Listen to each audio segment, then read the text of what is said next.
মেয়ে তো লুচি খেতে বায়না ধরেছি, কি করা, এই সঙ্গে পুষ্টিকর একটা লুচি ওকে বানিয়ে খাওয়া দিচ্ছি। আঁকাবাঁকা যেভাবে ছাও না কেন একদম ফুটবলের মতো ফুলে উঠবে। এই মানে ফুটবলের মতো ফুলে ওঠা লুচিটা বানাতে প্রথমে পালং শাক লাগবে। পালং শাক নিতে হবে, ডাঁটাগুলো নেবে না।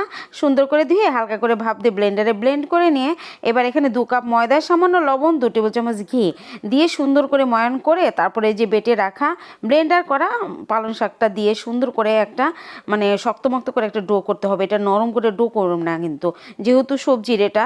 তারপর উপরে তেল মেখে 20 মিনিটের জন্য ঢেকে রাখলাম। এবার 20 মিনিট পর দেখো উপরটা মসৃণ করে সুন্দর করে অনেকগুলো হয়েছিল আমার 2 কাপে। সুন্দর করে একটু বেলে একসঙ্গে বেলে নেবো আমি, একসঙ্গে বেলে নিয়ে তারপরে যে তেল গরম দিয়েছি। আর লুচি ভাজার সময় তেলটা কিন্তু হালকা গরম করবে না, অনেক বেশি গরম করবে, তাহলে লুচি দেওয়ার সাথে সাথে ওরকম ফুটবলের মতো ফুলে উঠবে।